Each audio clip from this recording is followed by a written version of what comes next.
एक दिन मैंने वो देखा जो कभी सोचा भी नहीं था। उस दिन कॉलेज में कुछ खास काम नहीं चल रहा था, तो मैं जल्दी से घर वापस आ गई। घर आके मैंने देखा कि मम्मी ना तो अपने कमरे में थी और ना ही रसोई में थी। फिर मैंने महसूस किया कि चाचा के कमरे में मम्मी की आवाज़ आ रही थी, तो मैंने उनके कमरे की तरफ गई। जब से मैं कमरे में पहुंची तो मैंने सुना, मेरा नाम गुड़िया है। आज आपके सामने मैं अपने परिवार की सच्ची घटना लेकर आई हूँ। मैं पंजाब से हूँ और मेरे परिवार में मेरी माँ और मैं, मेरे पापा, मेरी बहन और मेरे पापा के भाई यानी मेरे चाचा जी रहते थे।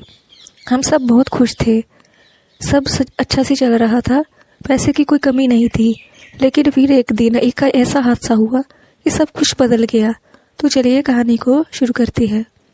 ये पिछले साल की बात है। मेरे पापा और मेरी मम्मी कार से जा रहे थे। पापा गाड़ी चला रहे थे, तभी अचानक गाड़ी के सामने ट्रक आ गया और पापा गाड़ी को नियंत्रण नहीं कर पाए। गाड़ी का एक्सीडेंट हो गया और मेरे पापा की मौत हो गई। लेकिन मम्मी की किस्मत अच्छी थी और वो बच गई। उन्हें बस थोड़ी सी चोट लगी थी। उस वक्त मेरी उम्र 18 साल की थी और मेरी छोटी बहन की उम्र 15 साल की थी। चाचा उस दिन बिजनेस के किसी काम से दूसरे शहर में गए हुए थे। मम्मी को ठीक होने में कुछ दिन लगे और फिर से स्वस्थ हो गई। लेकिन पापा की कमी अब पूरी नहीं हो सकती थी। अब कुछ दिन बीत गए थे और सब धीरे धीरे ठीक हो रहा था। तभी हमारे सर पर एक और पहाड़ टूट पड़ा। पापा का वकील आया और उसने बताया कि पापा ने अपनी सारी जायदाद चाचा के नाम कर गए हैं। मम्मी ये सुनकर बहुत ही अचंभे में थी। अब हमें अपनी हर ज़रूरत के सामने ज़रूरत के लिए चाचा की तरफ देखना पड़ता था। एक दिन मैंने वो देखा जो कभी सोचा भी नहीं था। उस दिन कॉलेज में कुछ खास काम नहीं चल रहा था, तो मैं जल्दी से घर वापस आ गई। घर आके मैंने देखा कि मम्मी ना तो अपने कमरे में थी और ना ही रसोई में थी।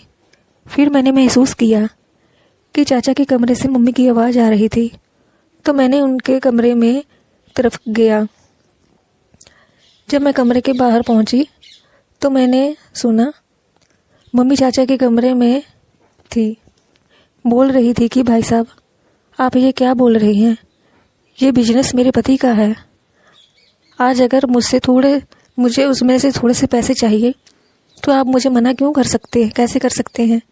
चाचा जी ने कहा, देखो भाभी, भैया ने सब कुछ मेरे नाम किया है तो कुछ सोच समझ कर किया होगा, तो मुझे तो यही सही लगेगा, मैं वही करूँगा।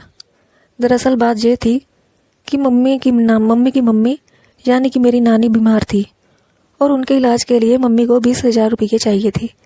लेकिन चाचा उन्हें मना कर रहे थे। मम्मी उनको बहुत मिन्नतें कर रही थी, लेकिन वो नहीं सुन रहे थे। मम्मी ने सलवार सूट पहन रखा था और दुपट्टा नहीं लिया हुआ था। चाचा सोफे पर बैठे हुए थे और मम्मी उनके सामने वाली सीट पर बैठी हुई थी। इतनी मिन्नतें करने के बाद भी चाचा नहीं माने, तो मम्मी रोने लग गई। ये देखकर चाचा उठे और मम्मी के पास जाकर बैठ गए। उन्होंने मम्मी के कंधे पर हाथ रखा और सहलाते हुए बोले। चाचा ने कहा, भाभी आप रोइए मत, ये सब आपका ही तो है। लेकिन आप।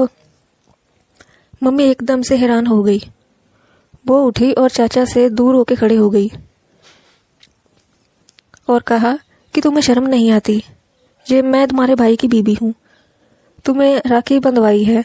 चाचा ने कहा कि भैया भाभी भैया तो अब नहीं रहे, तो तुम्हारे लिए यही सही रहेगा कि तुम मुझे ही अपना पति मान लो, तभी तुम्हें पैसे मिलेंगे। ये सुनते ही मम्मी ने चाचा को थप्पड़ मार दिया। चाचा बहुत गुस्से में आ गए थे। चाचा बोले, ये तुमने अच्छा नहीं किया है भाभी। फिर मम्मी उनके रूम से बाहर आने लगी। मैं भी जल्दी से बाहर चली आई। उस दिन के बाद चाचा ने हमारे लिए और भी मुश्किलें खड़ी कर दी थी।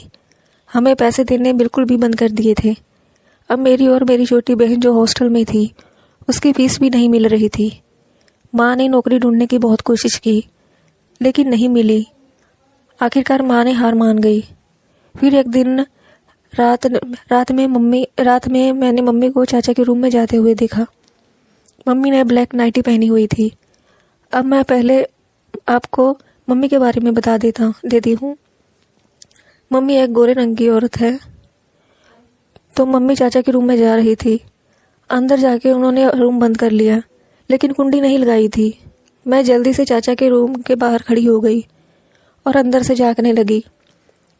चाचा बिस्तर पर बैठे हुए थे और उन्होंने कुर्ता पजामा पहना हुआ था। मम्मी उनके सामने जाकर बोली। मम्मी ने कहा, ठीक है, तुम्हें जो करना है कर लो, लेकिन मुझे और मेरे बच्चों को परेशान मत करो। चाचा ने कहा, मैंने बोला था ना कि तुम खुद मेरे पास चल कर आओगी। मम्मी ने कहा, हाँ तुम जीत गए, अब बोलो मुझे क्या करना है। तो चाचा ने मेरी मम्मी को, तो उसके बाद चाचा ने हमारी फीस भी दी और मम्मी को नानी के इलाज के लिए पैसे भी दिए। अगला भाग नेक्स्ट पार्ट में। तो आपको स्टोरी कैसी लगी कमेंट्स में ज़रूर बताइए।